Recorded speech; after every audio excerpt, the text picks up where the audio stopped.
யார் நீங்க? உங்களுக்கு என்ன வேணும்? இது ஆடி மாசம் தெரியாதா உங்களுக்கு? சரி, அதுக்கு என்ன இப்போ? கிழக்கு மேற்கு வடக்கு தெற்கு 4 திசையில அம்மன் ஊர்வலம். அந்த தெருவுல அன்னதானம், இந்த தெருவுல ரத்த தானம். விடிய மாற அடிக்க அந்த அளவுக்கு திருவிழா அதிகம் இல்ல. வீட்டுக்கு 10,000 தான் டொனேஷன். பட்டு போயிருமா?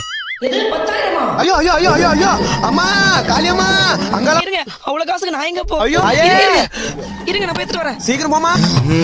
தப்பா எடுத்துக்காதீங்க, இப்போதைக்கு 5000 ரூபாய் தான் இருக்கு. தாயே ரோஜம்மா, என்கிட்ட காசு இல்லையாப்பா? என்னப்பா? வாசிக்கோ அகாண்டா இந்த படி ஸ்கேன் பண்ணி போடு. ஜிபே வா. எனக்கு அது தெரியாதே. இது கிச்சன்ல கரண்ட் படுக்குதா? அம்மா கிச்சன்ல கரண்ட் படுக்குதா? போய் கரெக்ட்டா பாவா. அம்மா டேய் அதேடா அம்மா தாயே காத்தருள் போய் வாங்க. வாங்கடா போலாம். தம்பி, நீங்க எல்லாம் உண்மையிலேயே திருவிழாக்கு தான் டொனேஷன் வாங்க வந்தீங்களா? நம்புறேன். அத நம்பிட்டாங்களே, வாங்கடா போலாம். அம்மா மனோரமா. மனோரமாவா? டேய் டேய் டேய் டேய்.